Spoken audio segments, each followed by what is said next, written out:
महाकुंभ में 41 दिन हो चुके हैं। अब तक यहां 60 करोड़ से ज्यादा लोगों ने आस्था की डुबकी लगाई है। इस बीच संगम के पानी को लेकर सवाल उठने लगे। इसको लेकर जमकर सियासत शुरू हो गई है। यह सवाल तब उठा जब नेशनल पॉल्यूशन कंट्रोल बोर्ड ने बताया कि यह पानी बेहद प्रदूषित है। दरअसल सीपीसीबी ने सोमवार को एक रिपोर्ट दायर की और यह रिपोर्ट सीपीसीबी ने नेशनल ग्रीन ट्रिब्यूनल में दायर किया। रिपोर्ट के मुताबिक प्रयागराज में चल रहे महाकुंभ के दौरान कुछ जगहों पर फीकल कोलिफॉर्म का स्तर बढ़ गया है। कई जगहों पर जल स्नान के लायक ही नहीं है। सीपीसीबी ने अपनी वेबसाइट पर 12 जनवरी से सीमा 2500 यूनिट प्रति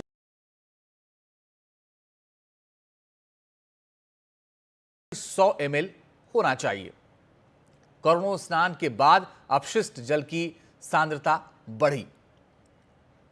इसके अलावा जो सीपीसीबी की रिपोर्ट है उससे कई सारे सवाल भी उठे और उसके बाद सियासत भी इस पूरे मामले को लेकर जमकर हुई।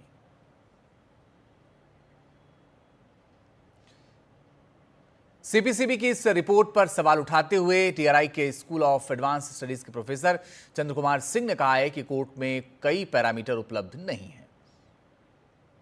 जहां तक सीपीसीबी की रिपोर्ट है उसमें रिपोर्ट में काफी कुछ पैरामीटर्स ऐसे हैं जो दिखाए या बताए नहीं गए हैं। हो सकता है उनकी रिपोर्ट में हो, लेकिन जो हम लोगों को अभी तक जो रिपोर्ट अवेलेबल है उसमें वो सारे पैरामीटर्स नहीं है जो सीधे सीधे ये इंडिकेट करे ये सारा जो भी फीकल कोलिफॉर्म आ रहा है वो मतलब ह्यूमन एक्सक्रीटा या वेस्ट की वजह से आ रहा है।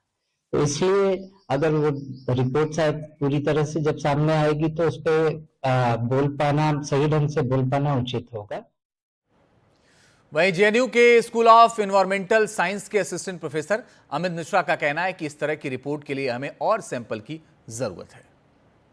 मैंने जो प्रथम दृष्टया देखा कि अभी भी वो डेटा जो पब्लिक में है, मुझे नहीं मालूम है कि पूरी रिपोर्ट कहाँ है, लेकिन जो पब्लिक फोरम पे है उस रिपोर्ट के आधार पे ये कह देना उचित नहीं होगा मेरे हिसाब से। मुझे लग रहा है कि मतलब इस चीज को पर्सपेक्टिव में करने के लिए हमको और डेटा चाहिए और सैंपल चाहिए कि डाउन स्ट्रीम में क्या कोई सैंपलिंग हुई है, क्या उसका क्या डेटा है, अप स्ट्रीम में क्या सैंपलिंग हुई है, कितना फ्लक्स है वाटर का जो छोड़ा जा रहा है, क्या बहाव है, जहां से सैंपलिंग की गई उसकी पोजीशंस क्या है।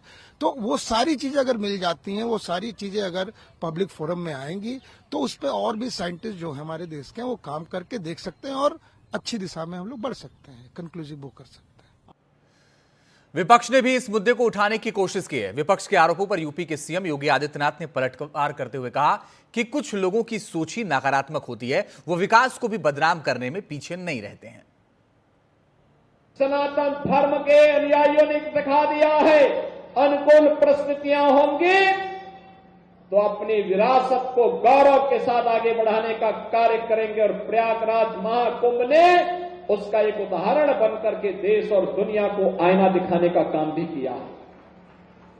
उन विरोधियों को आईना दिखाने का काम किया है जो हर मामले में नकारात्मक टिप्पणी करते हैं, हर अच्छे कार्य में प्रश्न खड़ा करते हैं, हर अच्छे कार्यक्रम को आगे बढ़ाने के लिए एक उसके मार्ग में बैरियर बनने का काम करते हैं।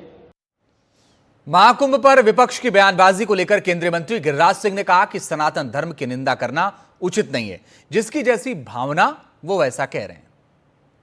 इसको जो लग रहा है, जैसी भावना वैसी बोल रहे हैं, इस पर कोई प्रतिक्रिया नहीं। सनातन को गाली देना उचित नहीं।